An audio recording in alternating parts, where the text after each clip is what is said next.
저는 이번 패배에 대해 조금도 부끄러움을 느끼지 않습니다. 세계적인 슈퍼스타 손흥민 선수에게 골을 허용한 것은 오히려 우리 팀에게는 큰 영광이자 행운이라고 생각하기 때문입니다. 일반적으로 7대0이라는 스코어는 상대팀에게 엄청난 대량 실점을 허용한 것이고, 패배한 팀 입장에서는 굉장히 수치스럽고 부끄러운 결과라고 할 수 있습니다.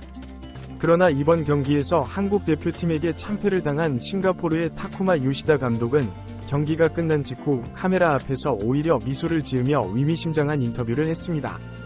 그는 한국 대표팀이 오늘 경기에서 만족스러운 대승을 거두고 기분 좋게 귀국하겠지만, 사실 우리 싱가포르 대표팀도 오늘 경기에서 큰 승리를 거뒀다 라고 말해 많은 사람들의 궁금증을 자아냈습니다.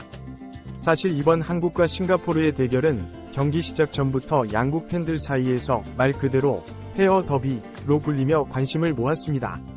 물론 한국과 싱가포르가 한국과 일본처럼 역사적, 정치적으로 큰 앙금이 있는 사이는 아니면 서로를 미워하거나 적대시할 만한 특별한 이유도 없습니다. 그럼에도 불구하고 이번 경기는 오는 10월 개최될 아시아 월드컵 본선 진출을 위해 양국이 피할 수 없는 한판 승부를 펼친 가장 중요한 예선전이었기에 양국 팬들 모두 뜨거운 관심을 보였던 것입니다. 경기장에서 그 어떤 경쟁심도 쉽게 찾아볼 수 없었다는 것은 꽤나 의외였습니다. 싱가포르를 대표하는 공영방송사인 싱가포르 프레스는 경기 전부터 싱가포르 현지 팬들을 대하는 한국 선수단의 품격 있는 태도를 조명했습니다. 사실 싱가포르 국민들은 유명 해외 스타 플레이어들의 방문에 꽤나 안 좋은 기억이 있습니다. 과거 싱가포르 주최 측에서 거액의 돈을 들여 크리스티아누 호날두와 같은 유명 축구 스타들을 초대했으나 그들은 경기에 성실히 임하지 않고 불성실한 태도를 보였으며, 주최 측에서 마련한 이벤트에도 충실히 참여하지 않아 싱가포르 축구 팬들에게 큰 실망감을 안겨주었기 때문입니다. 하지만 이번에 싱가포르를 방문한 한국 대표팀, 특히 손흥민 선수의 태도는 완전히 달랐습니다.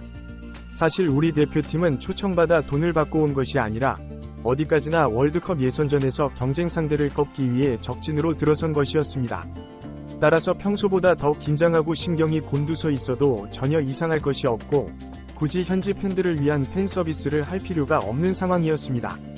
그러나 손흥민을 비롯한 한국의 해외파 선수들은 아낌없는 팬 서비스로 현지 싱가포르 팬들을 감동시켰습니다. 그렇기 때문에 7대0이라는 대참사 이후에도 여전히 한국 팬들과 싱가포르 팬들 사이에 좋은 분위기가 이어질 수 있었던 것입니다. 또한 싱가포르 현지 커뮤니티는 한국 팬들이 보여준 시민의식을 칭찬했습니다. 그들은 한국 원정 팬들이 경기가 끝난 뒤 몇 명의 인물들이 자발적으로 나서서 사람들을 불러 모아 커다란 봉지를 들고 와 경기장 내 쓰레기를 청소하고 다녔다고 말했습니다. 싱가포르 네티즌들은 한국 선수들과 팬들의 이런 품격이야말로 대참사 이후에도 그들이 패배를 완벽하게 받아들일 수밖에 없는 이유라며 박수를 보냈습니다. 또한 그들은 한국이 아시안컵에서 탈락했을 때만 해도 더 이상 예전 같은 강호팀이 아닌 것 같다며 약간 깔보기도 했는데, 직접 맞붙어 보니 역시 한국의 공격진은 아시아 최강이었다는 것을 실감했다고 합니다. 그들은 그동안 한국이 왜 아시아 무대에서 강팀으로 군림해왔는지 그 이유를 깨달았다며, 경기력 면에서는 완패했지만 오히려 한국 축구에 대한 존경심이 더욱 깊어졌다고 말했습니다. 사실 다른 경기들에서 한국이 왜 고전했는지 그들도 의문을 표하기도 했습니다. 사실 이번 싱가포르전은 한국 팬들 입장에서도 더할 나위 없이 만족스러운 경기였습니다. 7대0이라는 스코어도 기념비적이라면 기념비적이지만, 오히려 그보다 더 중요한 건 경기장에서 보여준 우리 대표팀의 완벽한 경기력이었습니다. 경기력이 뒷받침되지 않는 골은 요행에 불과할 뿐, 언젠가는 본 실력이 드러나기 마련이지만 탄탄한 기반이 마련되어 있음을 증명하는 90분간의 전체적인 경기력은 골보다 더 우선시되어야 한다고 볼 수 있죠. 그런 점에서 보았을 때 이번 싱가포르전은 결과는 물론이고 내용까지 모두 잡은 완벽한 경기였습니다. 특히나 주민규의 발견은 앞으로 한국 대표팀에 엄청난 기여를 해줄 것으로 보입니다. 주민규는 오늘 경기에서 한 골과 3개의 어시스트를 기록하며 거의 혼자서 경기를 지배했습니다. 왼쪽 윙어로 선발 출전한 그는 빠른 스피드와 정교한 크로스, 그리고 날카로운 슈팅까지 모든 걸 갖춘 최고의 활약을 펼쳤는데요. 그의 등장으로 인해 그동안 손흥민에게 과도하게 의존했던 한국 대표팀의 공격진에 새로운 옵션이 생겼고, 이는 향후 상대팀들에게 더 큰 위협으로 다가올 것으로 보입니다. 축구 전문가들 역시 주민규의 가능성에 주목하고 있는데, 일부에서는 그를 차세대 손흥민으로 지목하기도 했습니다. 물론 아직 한 경기의 활약만으로 섣불리 단정 짓기는 어렵겠지만 분명 주민규는 한국 축구의 미래가 될 만한 자질을 갖춘 선수임이 분명해 보입니다. 최우수 선수급의 활약을 펼쳤습니다. 주민규가 안정적으로 중앙에서 버텨주니 양측면에서 이강인과 손흥민이 더욱 날아다닐 수 있었습니다. 특히나 손흥민이 이렇게 공격적으로 나서는 경기는 한국 팬들 입장에서는 거의 1년 만에 보는 장면이었는데요. 그동안 클린스만 감독이 손흥민을 조규성 아래 세컨톱으로 기용하며 공격형 미드필더처럼 움직이게 하였고, 그 결과 손흥민의 개인 기량으로 해결한 경기가 몇 번 있었을 뿐, 전체적으로 보았을 때 손흥민은 중앙에서 고립되어 충분히 공을 잘 만지지 못했습니다. 하지만 오늘 손흥민은 마치 토트넘 전성기 시절의 그 퍼포먼스를 떠올리게 했는데요. 특히나 전매 특허인 손흥민 존에서 꽂아 넣은 환상적인 가마차기 중거리 슈팅은 경기장을 찾은 많은 한국 팬들을 열광하게 만들었습니다. 이는 분명 손흥민 개인에게도 큰 자신감을 심어줄 장면이었고, 향후 경기를 더욱 기대하게 만드는 요인이 되었습니다. 사실 오늘 싱가포르전에서의 손흥민은 단순히 골을 넣은 것 이상의 의미가 있습니다. 최근 부진한 모습을 보이며 많은 비판을 받았던 그였지만 오늘 경기를 통해 여전히 한국 축구의 간판 스타이자 에이스임을 증명해냈기 때문입니다. 물론 상대가 객관적인 전력에서 열세인 싱가포르였다는 점, 그리고 이 한 경기만으로 손흥민이 완전히 부활했다고 단정짓기는 어려울 것입니다. 그러나 적어도 오늘 경기만큼은 손흥민이 손세이셔널다운 모습을 보여주었고, 이는 앞으로 그에 대한 기대감을 한층 끌어올리는 계기가 될 것으로 보입니다. 손흥민과 이강인, 그리고 주민규로 이어지는 한국 대표팀의 막강 공격진이 어떤 활약을 보여줄지 축구 팬들 모두가 관심있게 지켜볼 일이 될 것 같네요. 오히려 17골과 10개의 어시스트를 기록한 이번 시즌 토트넘의 경기에서도 많이 찾아보기 힘들었던 골 장면이었습니다.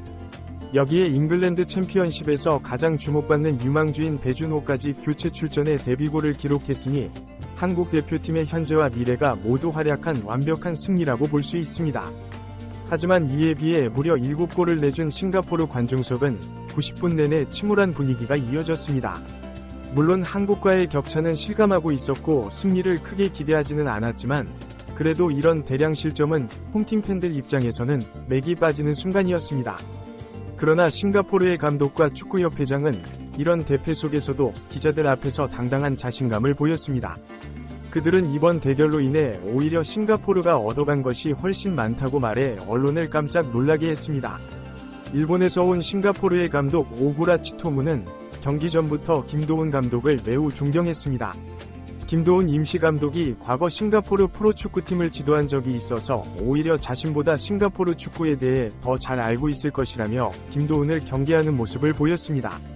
그리고 이어서 그는 한국 같은 팀과 맞붙는 것은 승패 결과와 상관없이 싱가포르 대표팀에게 큰 자산이 될 것이라고 했습니다.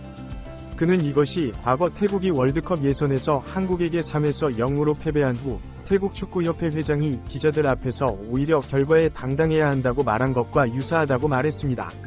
기본적으로 동남아시아 축구계는 한국 축구와 엄청난 격차가 있는 지역이며 손흥민을 비롯한 세계적인 선수들과 맞설 기회가 그리 흔하지 않습니다. 심지어 프리시즌에 B클럽을 초청하여 이벤트 경기를 펼친다고 해도 정규 시즌이 아니기 때문에 주전 선수들을 내보내지 않을 것이고 경기에 성실히 임하지도 않을 것입니다.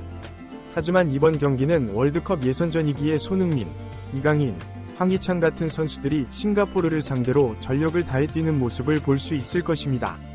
싱가포르의 감독 오그라츠 토무는 이단 한 번의 경기로 인해 싱가포르 축구계가 10년은 더 빨리 발전할 수 있을 것이라고 말했습니다. 발전할 수 있는 발판을 마련한 것이나 다름없다고 말했습니다. 그리고 이는 딱히 과장된 발언이 아닙니다. 지난 태국과 한국의 경기 이후 태국 축구협회는 수천억에 달하는 홍보 효과를 받습니다. 전국 시청률이 90%를 넘어섰고 이 경기 이후 태국 리그 관중수가 2배 가까이 늘었을 정도입니다. 자국 축구에 대한 관심은 더욱 커져갔고 그만큼 투자자들도 많이 들어와 태국 축구 역사상 전례 없는 호황기를 맞이하고 있다고 합니다. 돈을 몰고 다니는 손흥민 효과는 태국은 물론이고 싱가포르에도 막대한 이익을 안겨다주고 있습니다. 싱가포르 현지 언론에 따르면 이번 한국전 하프타임 중간에 삽입되는 광고 단가가 평소보다 5배가량 증가했다고 합니다. 그 정도로 전국적인 관심이 쏠린 하나의 거대한 축제였고, 무려 7골을 먹히는 대참사를 목격하면서도 90분 내내 경기장을 가득 메운 관중들의 열기는 식을 줄 몰랐습니다.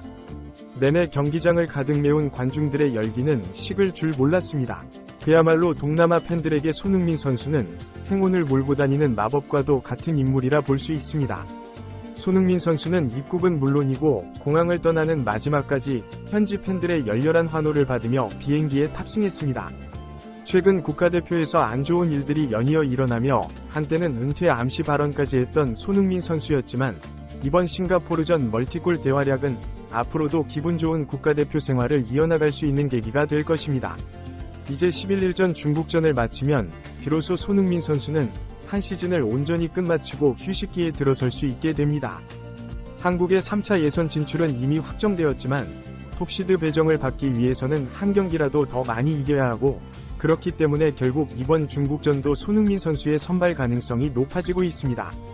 게다가 손흥민의 출전은 경기의 흥행도 보장되기 때문에 경기력은 물론이고 상업적인 이유로도 쉽게 제외할 수가 없겠죠. 그렇기에 팬들이 가장 걱정하고 있는 것은 바로 중국의 깡패축구입니다. 게다가 중국은 오늘 경기에서 태국과 수치스러운 무승부를 거두었고, 원래 위욕도 동기부여도 승부욕도 없는 팀이었지만 더욱 궁지에 몰리면 이제는 아예 눈치도 안 보고 막 나갈 수도 있는 상황을 경계해야 할 텐데요. 한편으로는 다음 중국전 배준호의 선발 가능성도 높아지고 있습니다. 김도훈 임시감독이 이번 예선전에서 다양한 뉴페이스 선수들을 새로 발탁해 여러모로 시험적인 전술을 선보이고 있고, 이 중에서도 배준호는 이미 영국 내에서 검증된 최고 유망주였던 만큼 모두가 거는 기대가 컸고, 또 오늘 경기에서 데뷔골까지 터뜨리며 팬들 앞에서 그 재능을 직접 증명했기 때문이죠.